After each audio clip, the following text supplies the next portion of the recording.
Chers amis YouTube, chers amis Facebook, comme je vous l'ai dit dans la vidéo précédente, c'est un McCormick tout neuf, dernier modèle.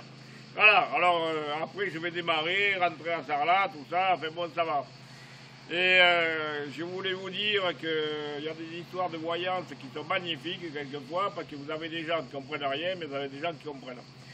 Et il y a 2 ans de ça, avant la crise du coronavirus, j'avais rencontré un jeune qui me dit « Moi, j'ai l'intention de monter à Paris, louer un logement, demander l'intermittence du spectacle et travailler dans le cinéma. Je veux faire mes débuts dans le cinéma, voilà. » Et je lui ai dit « Je te préviens. » Bon, je savais que le jeune en question, les Charentaises, Jean-Luc Lavergne, voilà, bon, il pouvait pas trop, il sentait pas trop. Mais je lui ai dit « Je te préviens, je suis voyant. Et si tu montes à Paris, tu vas à la catastrophe. » Et je ne dis pas que ça ne va pas trop bien marcher, je dis que tu vas à la catastrophe. C'est-à-dire que tu vas perdre ton temps. Alors le conseil que je te donne, c'est d'acheter un sac à dos, de mettre le sac à dos dans le dos et de partir sur la route à l'aventure pendant 1 an, réfléchir à ce que tu veux faire, mais monter à Paris, louer un logement et travailler dans l'intermittence du spectacle pour le cinéma, nul.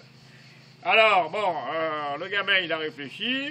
C'est pas un gamin, hein, c'est un gars très intelligent, il a réfléchi, et en fait, il a fait une partie du chemin de Compostelle avec son père qui l'a accompagné, le père est rentré, et il a trouvé une place intéressante chez un paysan qui avait un mur à bâtir, il a aidé à bâtir le mur, le paysan lui a fait un contrat d'1 an et demi pour travailler avec une histoire de poissons, j'ai pas trop compris, mais c'est une ferme où ils élèvent des poissons, avec des végétaux, les excréments des poissons nourrissent les végétaux, voilà. Il y avait une petite maison dans un bois qui a été retapé, le gars tranquille.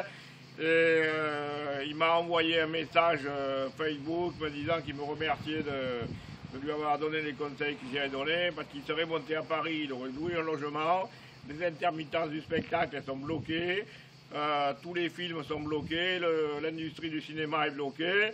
Le pauvre jeune, il se serait retrouvé à Paris, essayer de faire son trou dans une industrie où tout est bloqué, où il y en a pour des années avant qu'on s'en remette, que là, le contrat est fini, il a trouvé un autre contrat chez un paysan, il se fait plaisir en faisant, en allant quand il y a des spectacles, des films qui se tournent quand même, il trouve sa place, voilà, ok, mais il m'a écouté, chapeau, voilà, très bien.